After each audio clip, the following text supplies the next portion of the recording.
আসসালামু আলাইকুম। আজকে দেখাবো আপনাদেরকে কিভাবে আপনারা ব্যালেন্স এড করবেন। ব্যালেন্স এড করার জন্য আপনারা এখান থেকে অ্যাড ব্যালেন্স দেখতে পাচ্ছেন, এই অপশনে ক্লিক করবেন। ক্লিক করার পর এখানে বাই ট্রানজ্যাকশন এবং মেইন ব্যালেন্সে থাকবে। আমরা নেক্সট বাটনে ক্লিক করব। ক্লিক করার পর আপনারা এখান থেকে বিকাশে সেন্ড মানি করতে পারেন, নগদে সেন্ড মানি করতে পারেন। যে নাম্বারে সেন্ড মানি করবেন ওই নাম্বারটায় ট্যাপ করে ধরে রাখবেন। ধরলে এখানে কপি পেড লেখা আসবে। লেখা আসলে বুঝবেন যে কপি পেড হয়ে গেছে নাম্বার।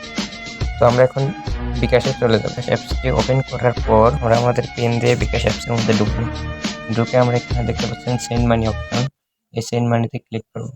সেন্ড মানিতে ক্লিক করার পর অবশ্যই আমরা যে নাম্বারটি ওখান থেকে কপি হয়েছে আমরা এখানে নাম্বারটি পেস্ট করে দেব। এই পেস্টে ক্লিক করার পর আমরা এখানে পরের ধাপে যদি ট্যাপ করেন এখানে ক্লিক করব। ক্লিক করার পর হ্যাঁ, নাম্বারটি সঠিক, এখানে ক্লিক করব। ক্লিক করার পর আমরা যত টাকা অ্যাড করব তত টাকা এখানে সেন্ড মানি করব। তো আমি আমার টাকা পাঠিয়ে দিচ্ছি, 100 টাকা অ্যাড করব, তাহলে আমি 100 টাকা পাঠিয়ে দিচ্ছি।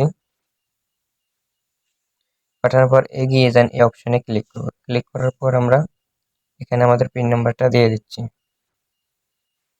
দিয়ে দেওয়ার পর এখানে সেন্ড মানি করতে ট্যাপ করুন, ধরে রাখবেন। এখানে ধরে রাখার পর যখন টাকাটা চলে যাবে, টাকাটা যাওয়ার পর আপনাদের মাঝে এমন একটা ইন্টারফেস শো করবে। ইন্টারফেস শো করার পর এখানে দেখতে পাচ্ছেন আপনার ট্রানজ্যাকশন আইডি।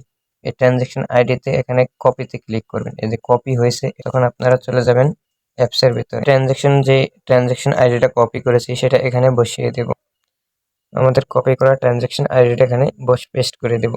তারপর অ্যামাউন্ট আমরা 100 টাকা অ্যাড করব।